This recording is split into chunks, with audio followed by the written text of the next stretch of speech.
down, and Renee came down, and Renee was about 7 feet tall, I guess. 200 pounds, full of, like just big guy, and he was there for quite a while, and he would ask me every day for money. I'm like, I don't have any money. I don't have any money to give you. And so after a while, I was like, Marcos, I'm going to another place to stay for a while. I don't want to see them anymore. So I came back about a week later, and they weren't there, so I was happy. And in the meanwhile, Renee went back to his village, and he and another friend were talking to this old lady and asking for money, and she wouldn't give him any money, and they decided to kill her. God. Chopped her up, God. Put her underneath the rug, and so now he's spending the rest of his life in Rumu prison. And turned out that he found my stash of Swedish money in the cabinet, and that's what he took from me. I didn't even know it, and until the police showed up and said, "Do you know this guy?" And I was like, "Yeah." And he confessed to, after he confessed to killing the old lady, he said he confessed to taking this much money from me. And I was like, look in the cabinet, it wasn't there. So in Estonia, they actually put murderers in jail. Yeah. Not like in Asheville where they just try to get them off and let them go. Yeah. He's in room. I heard about the conversation that went on in here yesterday. That was pretty good, wasn't it? Yes. Yeah, I didn't hear it all. I missed it entirely. But I knew one of the kids that got stabbed to death. What was it, 11 times or whatever it was.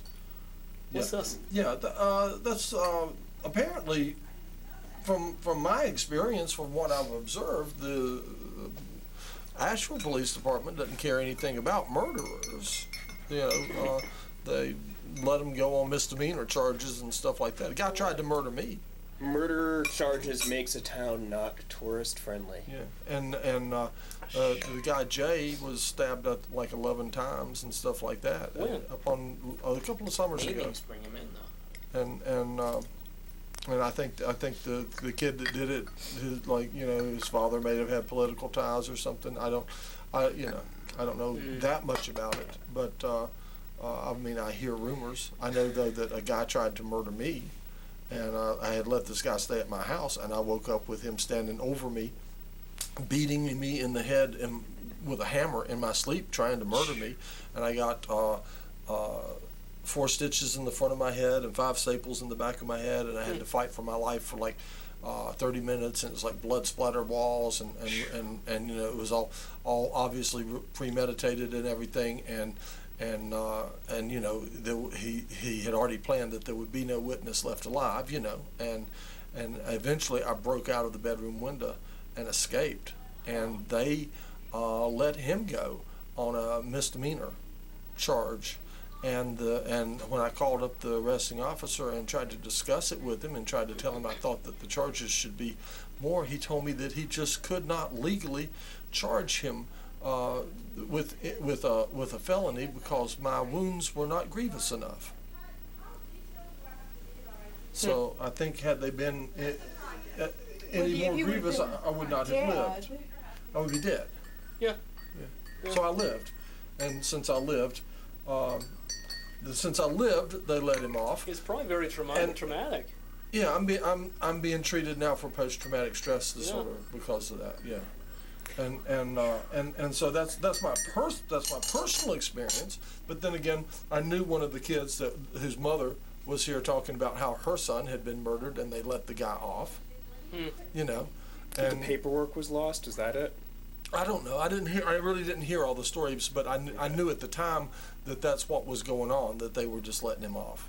And from what I heard, that some of the people that were here yesterday were part of a victims' right advocacy group, and among other things, they want to. That's a farce too. But go ahead. But yeah, well, maybe not. But I mean, there was a victims' advocacy group that I tried to work through, and it was just a farce. You had a hard time. It's just a thing that was made up, looks good on paper or something, but forget it.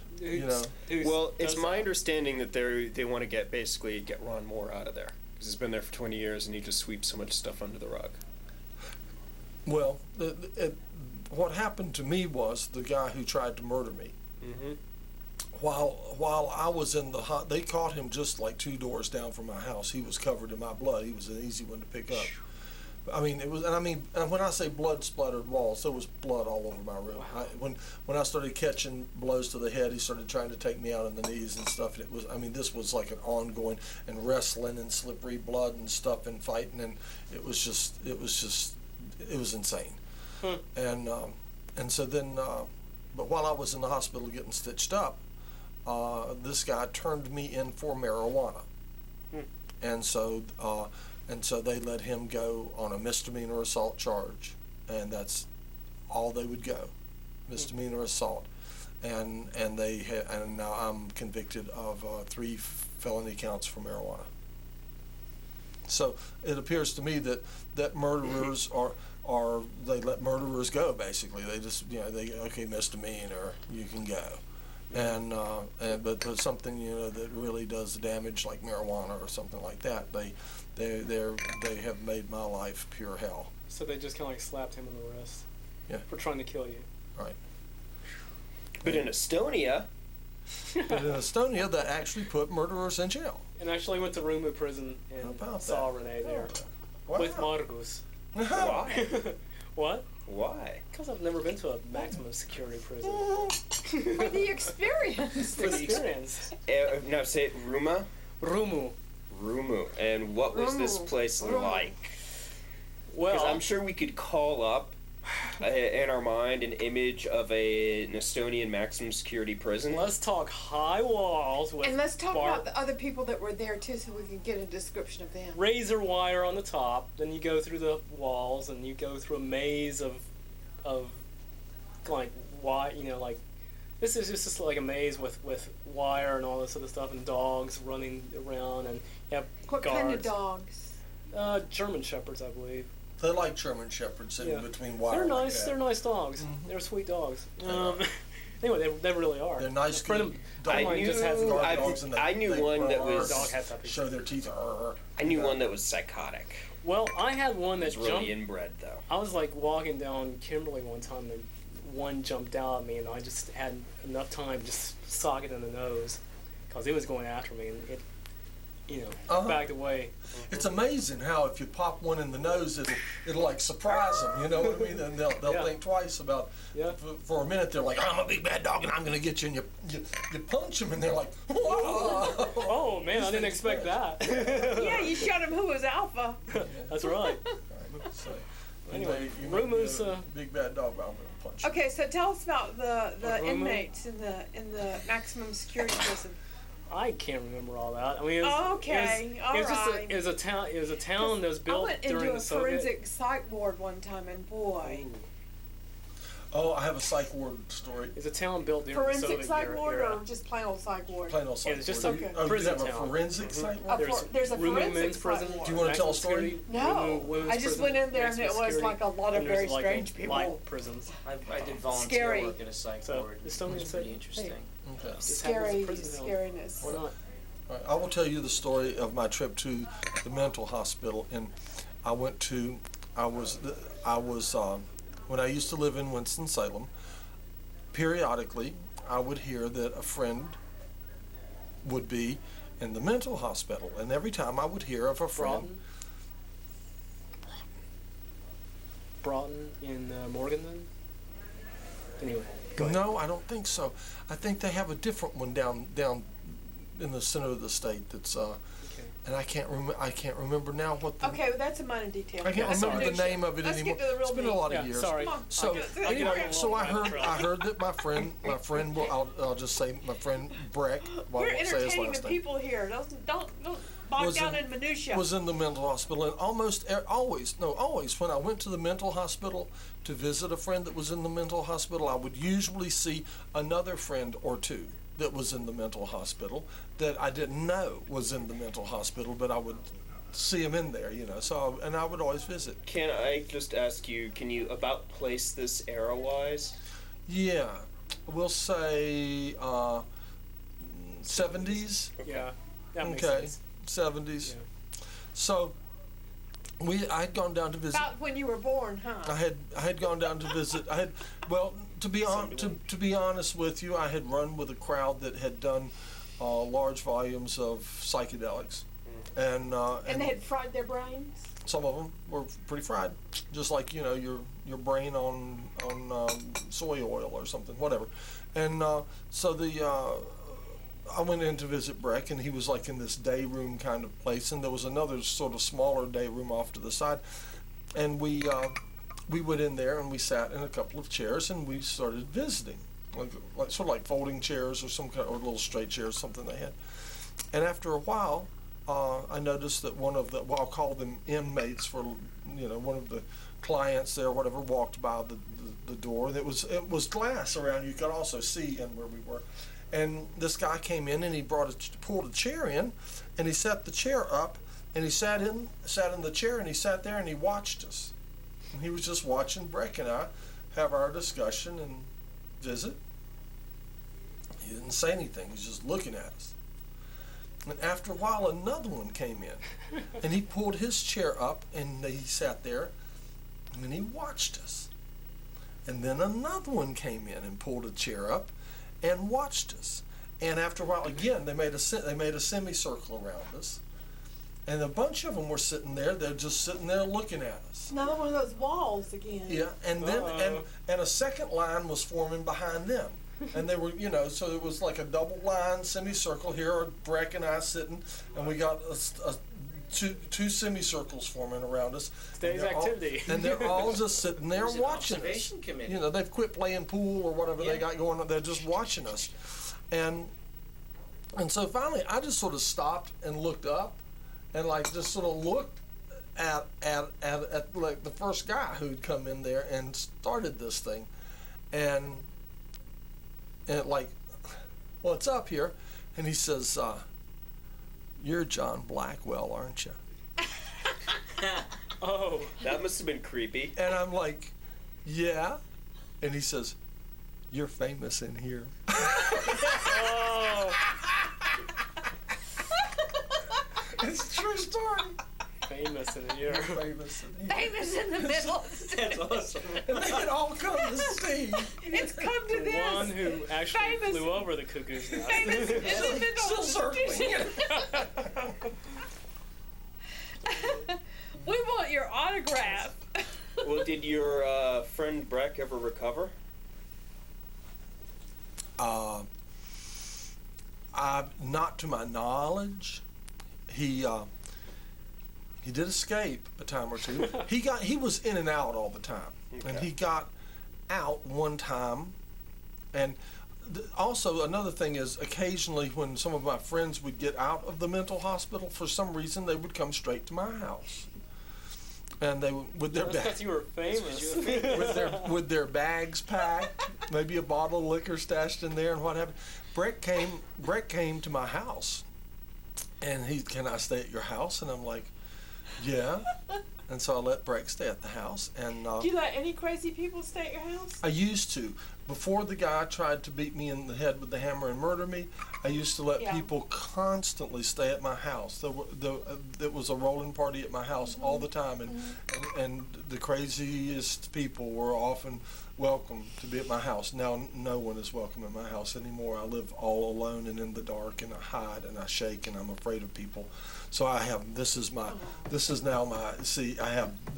social hour. Where it's safe. Right. Because if you On air. you cannot be trying to kill people on TV because there's too many witnesses. That's right. Well, they got to get past Jonathan. Yeah. Yeah. Yeah. Anyway, one of these days they're With going their to axe and they're mask. not. So, Yeah, one of these and days they Jen can find Mass. out. Yeah, right. A formidable. Anyway, where was I? What was I talking about? You're talking about how you don't let anybody in your No, house before anymore. You have that. your social life here. No, before that. Crazy people Yeah, showing there's up. no chance that anybody Oh. can catch me. Oh, that's right. The crazy people showing up. Oh, yeah. So Breck came to live at my house, and after a while, I started noticing some strange things. And I walked into the kitchen, and there was a license plate from an automobile hanging on the wall of the kitchen, which had mustard squeezed all over it, like in various little twirly designs and stuff on the wall. And I said, Breck, why did you put a license plate with mustard on it on the wall in the kitchen. He says, artistic expression. I thought, well, Okay. all right. Was it whole grain or Dijon? It was just yellow mustard. Just yellow. The regular old, French's. Yellow, the bright hot dog yellow. mustard, yeah. Yeah. So then, not the muted no, French's, Dijon. just French's yellow. So then, This color, then he had. mustard yellow. Then I found out he had gone into the and now at my house at that time, there was myself and I think 5 of my friends living in the house. I mean, you know, there was a big bunch of us living there, and so I went in there and Breck, the razors were all gone from the medicine cabinet and stuff like that, like disposable razors and all, and Breck had broken all of the razors and thrown them out of the bathroom window. And I said, Breck, why have you broken all of the razors and thrown them out of the bathroom window? And he said, I thought it would be a good idea if everybody grew a beard. But he didn't say artistic expression. No, he thought it'd be a good idea if everybody grew a beard. I'm trying to remember the reasons. He always had like reason. a reason for everything he had done. He said, I thought it would be a good idea if everybody grew a beard. Did you grow a beard? Huh? Did you grow a beard after that? Well, I'll get to that. No, actually, I'll just let you know. In lieu of growing a beard, I moved Breck on out. Okay. Is what he was also taking books off the bookshelf and taking them out in the backyard and ripping pages out of them, and then bringing them back and putting them on the bookshelf with certain pages ripped out. And you said he had a reason for everything. I don't remember the reason for that. And then he was also taking cassette tapes and breaking them, and out in the back and breaking them and leaving them out. And I don't remember the reason for that either. They're fun if you throw them. Yeah, and I don't remember what There's a the common denominator going on there where he's breaking taking things. stuff and breaking it. Mhm. Well, I Throwing think it that's out. a bad sign. It was a bad sign. 3rd floor.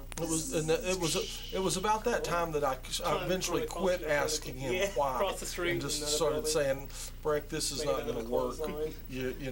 You're gonna, I know you just got out of the mental hospital, but I think you may have left a little too soon. And I'm So not did you turn even- him in?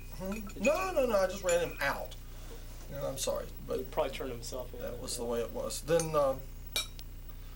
Then I had another friend, and I can't say his name, and he used to live up the street. Well, Martha lived up the street. Martha and Steve, okay, lived up the street, and Martha came down to my house, and I cannot remember his guy's name, but she says this guy is up the street.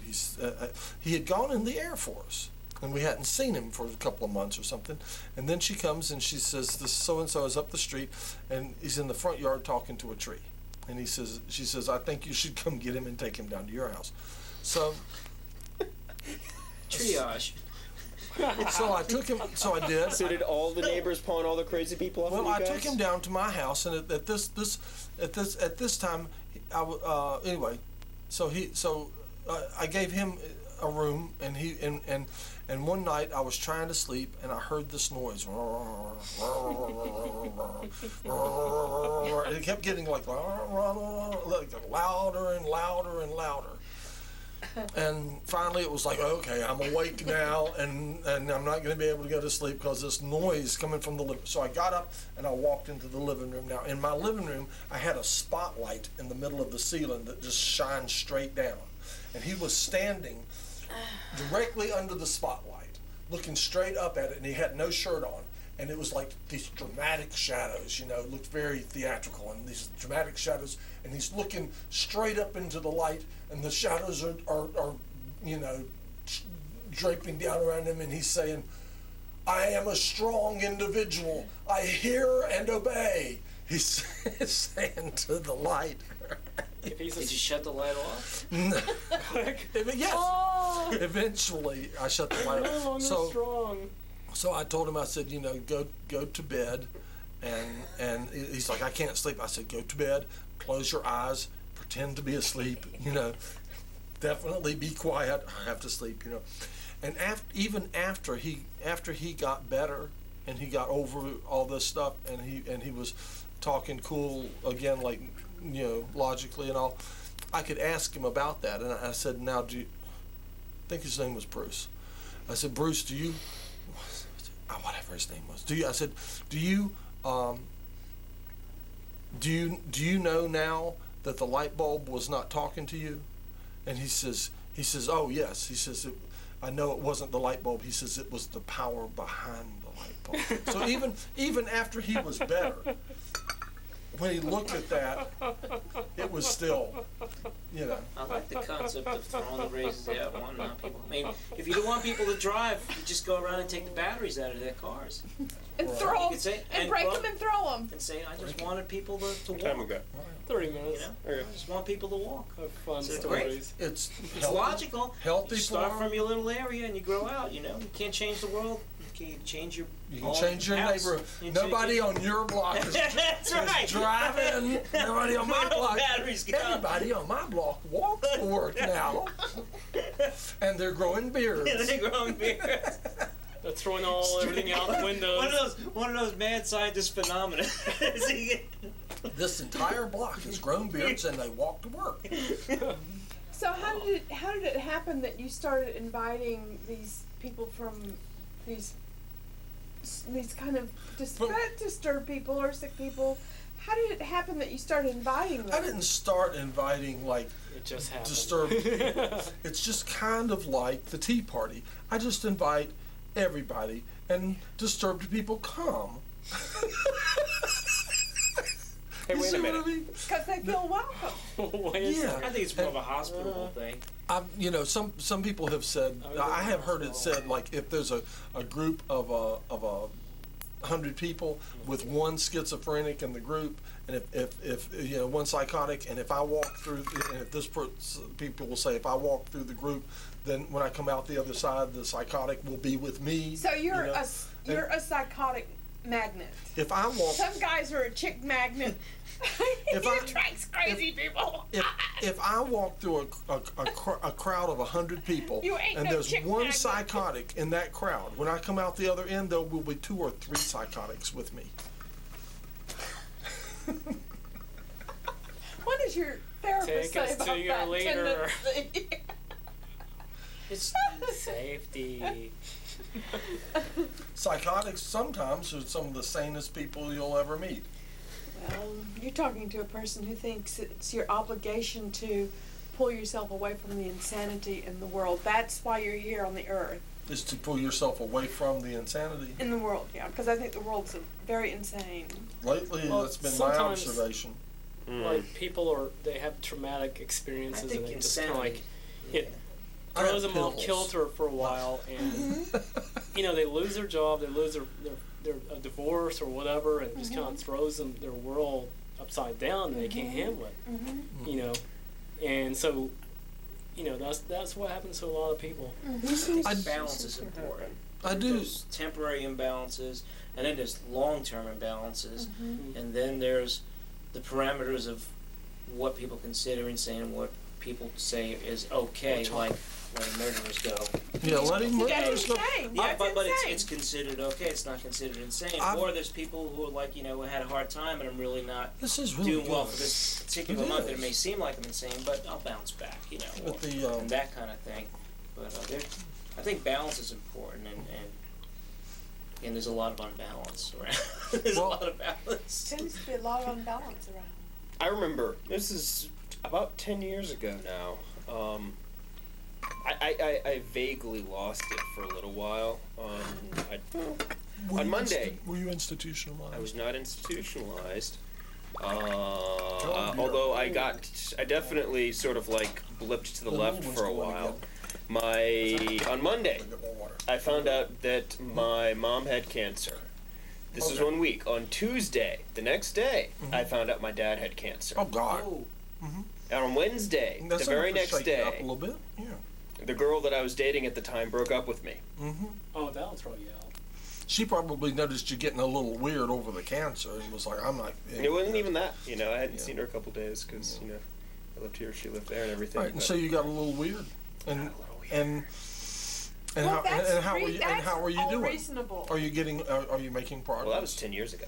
Are you making that progress? was a reasonable. Right now. Is Yeah. that called a formation reaction? Yeah, for every That's- action that's- is a reaction. yeah, and that's you know, different. we're only sponges, so there's only and everyone's got a different We're like absorption rate. SpongeBob. Everyone's got a different absorption rate, and you can only absorb so much. And like you may be able to absorb more, you may be able to absorb less. And everybody's absorption rate is different, and depends on what's coming at them and how fast it's coming at them. And it takes more people. Sometimes the time it takes to wring yourself out and Well, Get that was balanced a again is different, too. situational Or sometimes you absorb situation too much. that was destabilizing. mini sponges. There's a lot of insanity that doesn't have anything to do with any kind of certain situations. It's just out there in the ether. Some people are just nuts. Lots of them. Yes. Scratch the surface, and a lot of Renee. people. If you scratch the But- surface of people who appear to be But sane, we there's a lot of shouldn't. insanity. Some people are just plain nuts, but we should not put them in charge of our country. We sure Renee. shouldn't. No. Nor should we put sociopaths and psychopaths in charge of the country. Renee, Right. who was the killer, the axe murderer in Estonia, I agree with his that. mother and father he grew up on a little island. His mother was War half criminals. Estonian, half Finnish. His father was Liars. Russian. If I lied in court, So he didn't. I'd be in He was kind jail. of mixed up. something lied to a whole country. I know. Sound like he had, a little bit of genetic variety there, but, I But guess. he'd answer in Very- monosyllables. Genetic Huh? variety An answer will in often monosyllables. bring Well, on. Like he didn't have a very red grounded finger. sense of identity. Well, this as is just in, like there's a also hulking the figure. definition of now, A shadow. everyone After being a while, over it's like, medicated, and the there's, shadow there's a goal to kinda like homogenize weird me out. people. But then you look Yeah, at every day asking for money, Hemingway, Freud, which I wasn't going to you give look at it. Thomas Jefferson, you look at these guys, and Those were then some crazy think- dudes. and right you had there. to look at found and the you look money in at the cabinet. what I'd probably be what in came the out of cabinet. that. Great dudes are often You crazy got to dudes. think, That's my. I don't my believe in thing. homogenization. I think it's a depersonalization of a person. I believe in, if you're crazy, a little moderation is okay, but I don't think it should be cookie-cutted form where, just like compressing sound or compressing, okay, everything's got to be like this, and you don't hear the cymbals and you don't hear, that's part of life, the ups and downs and Right. and that's part also, that's just part of enjoyment too, being able to experience the ups and downs. But there's a lot of homogenization going on. A lot of people are taking antidepressants that didn't used to have They to shouldn't. take them. Just for that. I am, but If you have networks like but I this, never really needed to do any of that before being beat in the head with the hammer. And I don't know how much of it has to do with the shock of the whole thing and how much of it just has to do with plain being beat in the head with the hammer. Well, how long know. are you on the antidepressants? Well, I'm not quite 2 years yet, but I'm So I over. 2 think you years should ago. try to get off of them. Well, I'm just now really getting kind of on them. Because isn't there a cut? I mean, I don't remember, but there's a cutoff limit. If you take them a certain amount of years, you can't get off of it. Yeah. Okay. Well, I don't believe I'm hitting that yet. I'm pretty cautious, and I keep my doses pretty low and stuff like that. So it's and for one thing, it's working. I am just now getting to the point where I'm starting to sleep a full night's sleep. Wow. And so for I don't know, maybe 4 or 5 months, something like that. I was getting something like 2 hours sleep a night. Well, you try 2 hours sleep a night every night, night after night for a few weeks, and It makes you Crazy. yeah, It's and not good. and I am just so happy to be sleepy. in the headspace that I'm in now. Just actually, I have had a good night's sleep, going now for a couple of weeks. that's why rock stars throw TVs out windows. Right. You're on tour for 4 weeks, you don't sleep. Oh, I've been on tour, and I know it makes me crazy too. But that's what I've had really good sleep for a little over 2 weeks now, and I really feel good. And despite everything, I'll stay on the pills a little longer. Thank you. Not your doctor, so don't take that Yeah, as medical the difference advice. between being crazy like that or eating these pills and being addicted to them, I'll go with addiction. I always thought addiction was a bad thing, you know, and it's something really to be avoided. But then when you consider the alternative, it looks much more appealing to just stay addicted and be able to sleep at night and that kind of thing. Yeah, so that's it. But here's something that I had been wanting to share, and I had thought about, and I may go on Troy's show and share this, and because I've shared it with Troy, was I had a couple of heart attacks a few years back. I've had, I don't actually know how many heart attacks, but the doctors will easily tell me at least 2. And, Did you know when you had them? Yeah. Yeah. At first, I wasn't sure what was going on. You know what I mean? Happen? Huh? How did that happen? Just had heart attacks. I mean, just like were you, just like You went down for the count? No. What were you doing when you had the heart attack? Sometimes I would wake up in the night and be having a heart attack. Yeah, or because a lot of times in the middle of the night, people can't either breathing or whatever. It's like sleep apnea. Sleep apnea. That's Anyway, but anyway, I had the first time that I went to the hospital with a heart attack when I just couldn't. I'd been having this going on for quite a while, and I would like meditate and stuff and make it go away. But I had some before, and I had just thought, well, the only thing I could figure this was heart attacks, you know. And then one was really bad, and it just wouldn't go away, and eventually I went to the hospital, and I said, would somebody tell me if I'm having a heart attack? And they like did blood tests and stuff, and they went, oh yeah, you're having a heart attack, and they put a stent in my heart. And then after that, the doctor says, I see that you've had a heart attack before, because he could see the damage from before. Scar tissue. He could see the damage from before. Well, what he didn't know was that was not just one, but that was several. Yeah. And so anyway, I'm well acquainted with heart attacks, if you will. And then 6 weeks after that, I was back in the hospital, and they put another stent in my heart. You know? So I've been going through this, but what the point of the story is not the heart attacks so much as having heart attacks and also having somebody try to murder you and things like that. But primarily, starting with the heart attacks will really make you sit and reflect on your life. You will look back on all aspects of your life and consider them and evaluate, you know, what is going on. And after the heart attacks, when I did that, I sat and I really reflected back, and you're also dealing with the concept of mortality here, you know, and so in that evaluation and all, and dealing with mortality and all, and looking back over my entire life, I realized that the moments, the few times in my life that I really felt in tune with the eternal, you know, and the few times that I got a glimpse of the eternal and stuff like that were all times that I was under the influence of some fairly large doses of psychedelics. And it dawned on me that any government that forbids its people to have that experience is wrong. And I think that is the sin.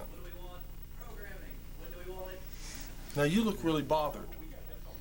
Well, actually, I'm listening to you very intently. Actually, the look on my face is, deep down inside, I'm an extremely vain person, and I was just staring at myself in the monitor out of the corner of my eye.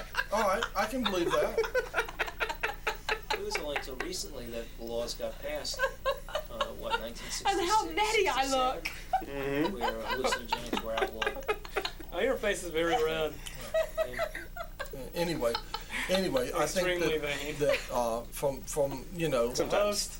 when I look back over my entire life, the really Sometimes most I'm more presentable substantial, than others. you know, Sometimes I'm not very connection, if you presentable. will, with the eternal, to anything that wasn't just pure vanity and and stuff like that, but really felt really gave me a glimpse that there was anything even beyond our vain existence. I found I got connected when I took myself off the grid for 2 years and lived in Pisgah. Mm-hmm. And I went from New York City to Pisgah. Mm-hmm. I lived in the middle of Pisgah Forest. And You the told first us about first that. couple of months were like, That must where's have the been amazing. deli? Where's But- my pastrami? But I'll tell you, once you Berries and roots. The pizza parlor.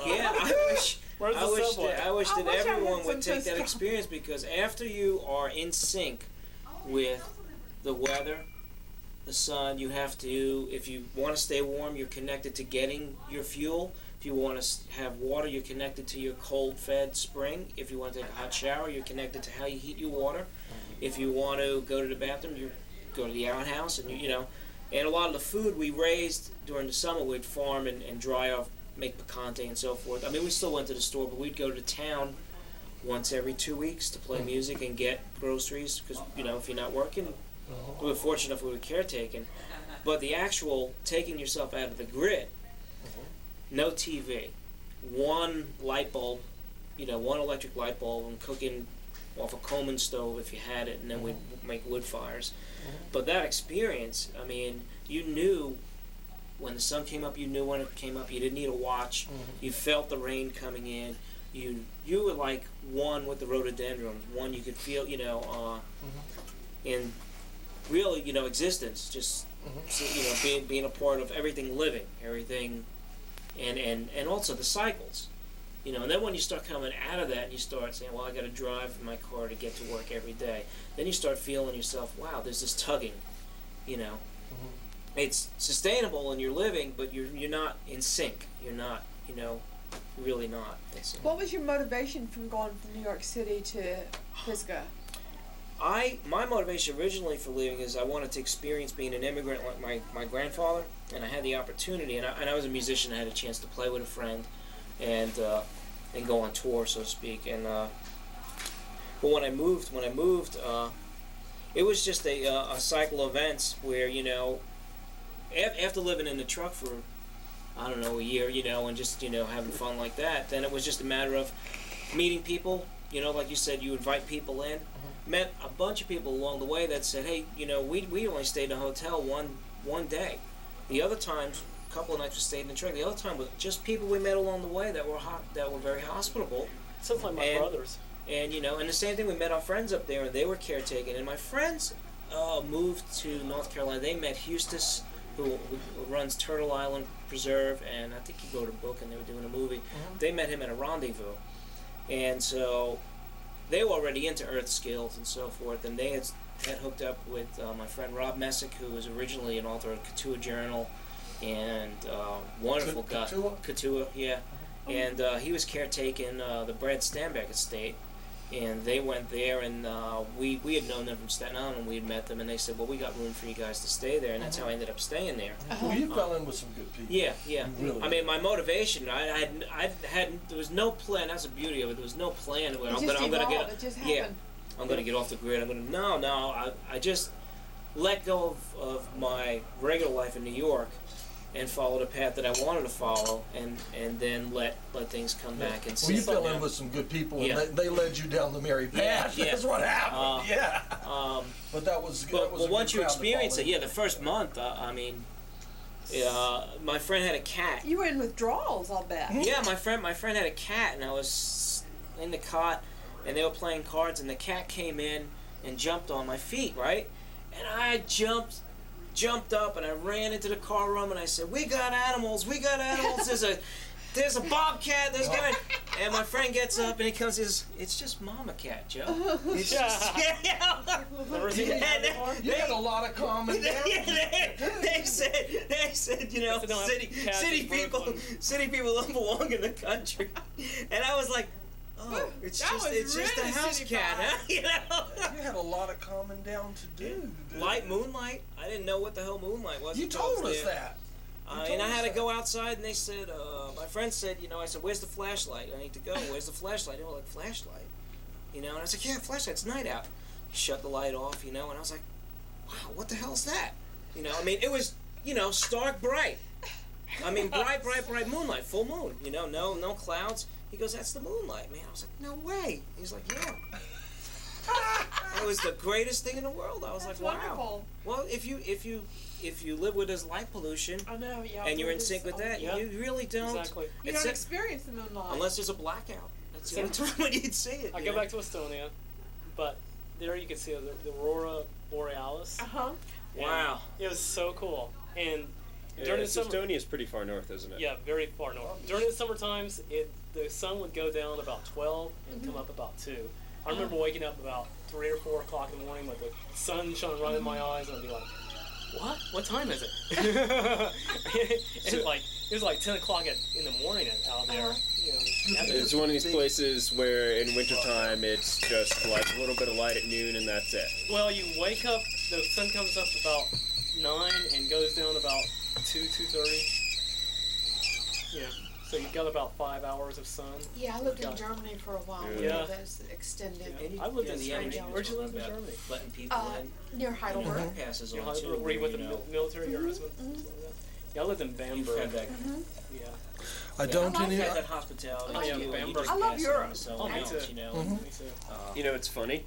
I've never been to Europe. That's I how my have. friends were, and that's how I ended up. I with so much have. hospitality along the Genetically, way. I'm I've probably done that just to about many every people kind too, of you know. European there is. We're gonna have a Mount course. Dungeon tour of Europe. So. After Okay. a few experiences, you do get- after a few I experiences, am you an do get enormous like, well, melting pot. Yeah. And I put my time in hospitality. I've never been to Europe. We will have a Mount Dungeon tour Yeah, of yeah. Europe. My last experience with Yeah. I've got the hammer connections over thing there. That put was you over the top, that, yeah. That'll and, do and, it. and I, Dungeon That would tour. definitely and do I, it. as a matter of fact, I've had 2 people I can in the see last this week being a call bad me up comedy. and say, "Can I stay at your Yeah. house?" Cheerio. Stuff like that. And I've told them no. can That I see- just I can don't really envision- want to stay at my house anymore. See, my brain And is I- very and I worst hate case that, scenarios. you know, There's but been all sorts of stuff going wrong. I'm Oh, don't worry. I'm jumping out I of can my take skin care of it. already. Alright. You know. I speak So Estonian, it's just- German. it's Anybody just- comes up to you like, I've done. Believe me, I've done my time. bottom, Yeah, just yeah. speak Estonian too. It's just. Well, it's like I look at it as it's like a wand. I Well, can it's just like picture this hospitality being a bad wand. comedy, That's though. You hold, difficult. you hold the Probably would wand, be. you hold the wand, and you Well, help Dungeon's people European along, and vacation. then you know, test them. Those people have the wand, and that's you know that's the way it goes. But that's we just certainly won't go to France once your name's on that or Russia. call list. Yeah. It takes a while for your name to get off that call Everything list. in where, between I is know good, cool. you're famous, you know, or you yeah. It takes a while for your name to get off that list, and you know, and no, you know, I've got another name.